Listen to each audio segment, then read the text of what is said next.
Saudi हुकूमत ने भारत से हिंदुओं, मुशरिकों, सिखों और गलीज तरीन नजस मुशरिकों को बुलाकर मस्जिद नबवी का दौरा करवाया। जैद जमान हामिद साहब को बड़ी ही सख्त तकलीफ हुई है और वो इस तकलीफ से रो पड़े हैं कि सऊदी अरेबिया ने इंडिया की एक हिंदू मिनिस्टर को बुलाकर मस्जिद नबवी का दौरा कराया। स्मृति ईरानी जो सऊदी अरब गई, वहां पे उन्होंने मदीना में उनको सऊदी हुकूमत ने वेलकम किया, उसको वो भी पाकिस्तान के अंदर स्टिल बड़ा एक है जिसमें पाकिस्तान के मौलवी ये कह रहे हैं ये क्यों गई हैं। जैद साहब, क्या आप सऊदी अरेबिया से सवाल कर सकते हैं? इस उसमें आप वो हैं।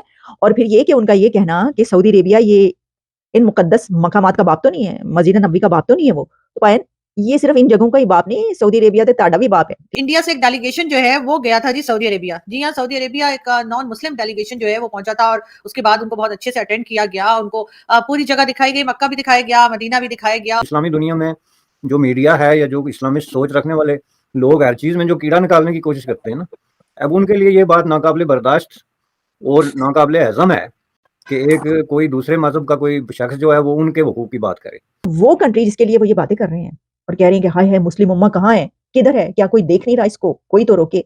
तो वो लोग देखें कहाँ पहुंच गए।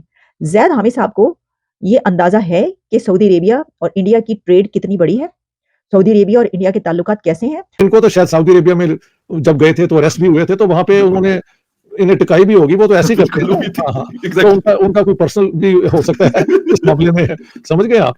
तो बट लेट्स उन पे टाइम जाया करने की कोई जरूरत नहीं है, वो गज़वा हिंद करवाते रहते हैं और पाकिस्तान में लोगों के पास खाने को नहीं। और उसमें ये मीडिया को जो शाक हुआ है उसको फ्यूचर में इस तरह के पे दर पे किस्म के शाक्स जो हैं उसका इंतजार करना चाहिए, क्योंकि ये एक इंडिकेशन है सऊदी अरबिया के बदलते हुए ख्यालात और बदलते हुए हालात की। सऊदी अरेबिया से आप कितना कर्जा लेते हैं? आप सऊदी अरेबिया के एहसानों तले दबे हुए हैं। वो आप जब भी, अभी मैं देख रही थी कि पाकिस्तान ने यूएई को या सऊदी अरेबिया को अपना कर्जा रोल ओवर करने के लिए एक बार फिर कहा है, जिसके आगे आप कशकोल लेके फिर रहे हो। तुसी पायन पूरी दुनिया से तुसी कशकोल फाड़ के फिर रहे जे हैं जी। तो इनकी बातें देखें जरा। जय हिंद दोस्तों, एक बार फिर से लाल टोपी वाले जिहादी ने भारत के लिए जहर उगला है। स्मृति मंदना को सऊदी में देख के लाल टोपी वाले की चीखें निकल गई। दोस्तों, अगर आप लोगों ने अभी तक वीडियो को लाइक नहीं किया है तो वीडियो को लाइक और चैनल को सब्सक्राइब जरूर करें। स्मृति मंदना को बिना बुरखे और बिना हिजाब में पाकिस्तानी मीडिया और पाकिस्तान के लोगों की काफ़ी जली हुई है और कई मुस्लिम देशों से भी प्रतिक्रियाएं आ रही हैं कि बिना हिजाब और बिना बुरखे के कैसे इन लोगों को मदीना में एंट्री करने का मौका दिया। और पाकिस्तान और मुस्लिम देश मिलकर सऊदी की आलोचना कर रहे हैं कि अब ये लोग अपनी मनमानी करने लगे हैं और अब सऊदी से जवाब आना शुरू हो गए हैं पाकिस्तान के खिलाफ। कि हम सऊदी वाले कह रहे हैं कि हमारा देश है, हमारी ज़मीन है, हम चाहे जैसा करें। और साथ में कई सऊदी के बड़े नेताओं ने ये भी कहा है कि हम किसी भिखारी मुल्क की बातें नहीं सुनते। चलिए वीडियो आगे देखते हैं इनका क्या कहना है। पहली दफा ऐसे हो रहा है, first ever visit of women. एक जारी बात है वो इंडिया की मिनिस्टर हैं जो मदीना में गई हैं, उनको रिलीजियस प्लेसेस पे लेके जाया गया है। पाकिस्तानी ये कह रहे हैं कि भाई सऊदी अरब वाले पहले इजराइलियों को वहाँ पे लेके गए, यहूदियों को लेके, अभी आप हिंदुओं को वहाँ पे लेके जा रहे हैं। कई लोगों का कहना यह है कि भाई वो मिनिस्टर है and she is representing Indian people and particularly the Muslim population, उनके इंतजाम देखने गई है, तो आप उसको क्यों क्रिटिसाइज कर रहे हैं। लेकिन पाकिस्तान का जो मौलवी तबका है और इंटरनेशनल मीडिया जिसमें पर्टिकुलरली मुस्लिम मीडिया है, वो बड़ा शौक है कि उन्होंने दुपट्टा भी नहीं लिया हुआ था और वो मदीना में घूम रही थी, सो एंड सो। मेरे साहब, आप इसको कैसे देखते हैं, इस सारी एपिसोड को, स्मृति ईरानी को का मदीना में जाना और इंडियन मुस्लिम्स के लिए वहाँ पे हज की बात करना या हज कोटा बढ़ाने की बात करना, और यू सी दिस सर? देखें, इसके देखने के अलग अलग एंगल्स हैं। एक तो इसको आप सऊदी अरबियन एंगल से या इस्लामिक एंगल से देखेंगे तो ये बिल्कुल एक डिफरेंट चीज़ है। और उसमें ये मीडिया को जो शाक हुआ है उसको फ्यूचर में इस तरह के पे दर पे किस्म के शाक्स जो हैं उसका इंतज़ार करना चाहिए, क्योंकि ये एक इंडिकेशन है सऊदी अरबिया के बदलते हुए ख्यालात और बदलते हुए हालात की।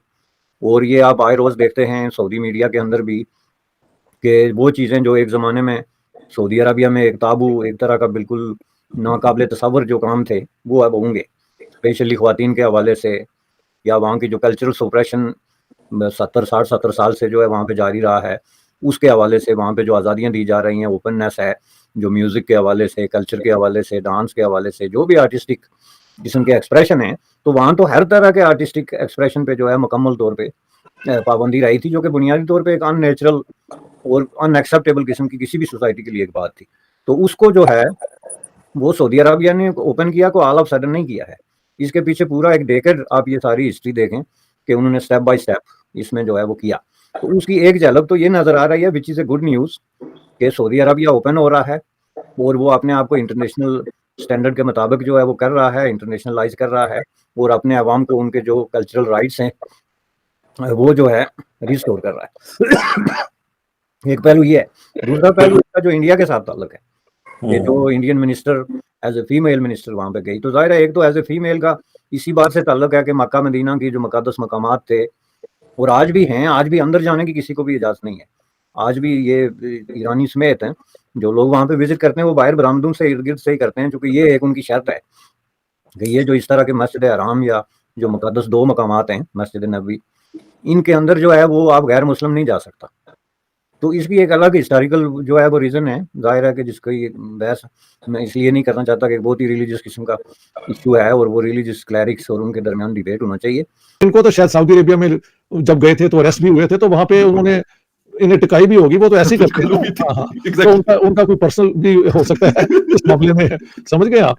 तो बट लेट्स उन पे टाइम जाया करने की कोई जरूरत नहीं है, वो गज़वा हिंद करवाते रहते हैं और पाकिस्तान में लोगों के पास खाने को नहीं है, तो ये तो उनकी लेवल है सोच की।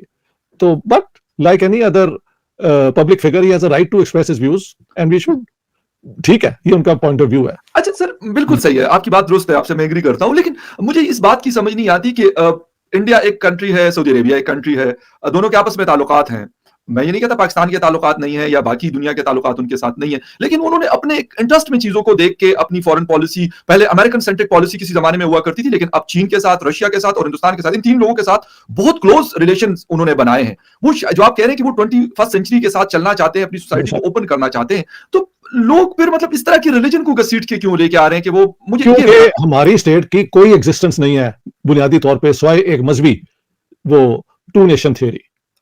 सऊदी अरेबिया तो 2 नेशन थ्योरी की बुनियाद पे तो नहीं ना बना। जी बिल्कुल। और इनसे पूछो कि चीन के साथ तुम्हारा कैसा रिश्ता बनता है पाकिस्तान का, उनकी तो ऑफिशियल आइडियोलॉजी एथिस्ट है। हाँ जी, वो तो खुदा को मानते ही नहीं है ना चीनी जो है, उनकी तो ये आइडियोलॉजी है। तो उनके साथ अपना जैद हामिद और ये बाकी जो हैं उनको कोई इतराज नहीं है। एक जमाने में सऊदी अरेबिया सोवियत यूनियन को रिकॉग्नाइज नहीं था करता क्योंकि वो भी कम्युनिस्ट आइडियोलॉजी थी, वो सारा खत्म हो गया। दुनिया इन आइडियोलॉजिकल फिक्सेशंस की बजाय अपने नेशनल इंटरेस्ट के एतबार से रिश्ते बना रहे हैं। तो इसलिए हमारी सोच जो है वो दकियानूसी है, वो 21वीं सदी की सोच नहीं है, वो आइडियोलॉजी ड्रिवन सोच है और वो anti India, anti Hindu orientation की बुनियाद पे वो दुनिया को देखते हैं, मगर बाकी दुनिया शायद नहीं बल्कि यकीनन इस तरीके से नहीं देखती। समझ गए आप। तो ये पाकिस्तान का अलमी है कि हमारे यहाँ तैयारी नहीं है कि आज के दौर के जो तकाजे हैं उसके मुताबिक हम अपनी पॉलिसीज बनाएं। पॉलिसीज हम फिर ऐसी बनाते हैं जो हमारी पूरी आइडियोलॉजी के खिलाफ भी होती हैं। हाँ जी, चीन के साथ जो हमारा रिश्ता है, और ठीक है स्टेट टू स्टेट रिश्ता है, पाकिस्तान को एक सेंस ऑफ स्टेबिलिटी मिलता होगा, मैं मानता हूं, लेकिन वो तो एथिस्ट आइडियोलॉजी है। और जैद अहमद को पूछो, कोई खुदा का खौफ करो, हिंदुस्तान के अंदर 230 मिलियन मुसलमानों के लिए तुम्हारे ये जो इस किस्म के एंटी इंडिया, गज़वा हिंद किस्म के बयान है, वो किसी को नुकसान नहीं पहुंचाते वहां के मुसलमानों को। देखा दोस्तों, पाकिस्तान के जवाब में सऊदी के लोगों ने जो जवाब दिया, उसके बाद पाकिस्तान की मीडिया का स्वभाव नरम हो गया। अब वो लोग बिल्कुल शांत हो गए हैं। सऊदी के बड़े नेताओं ने तो ये तक ट्वीट कर दिया है कि हमारा देश है, हमारी ज़मीन है, हम चाहे जिसको बुलाएं चाहे जिसको ना बुलाएं। दोस्तों, अगर वीडियो अच्छी लगी हो तो वीडियो को लाइक और चैनल को सब्सक्राइब जरूर करें।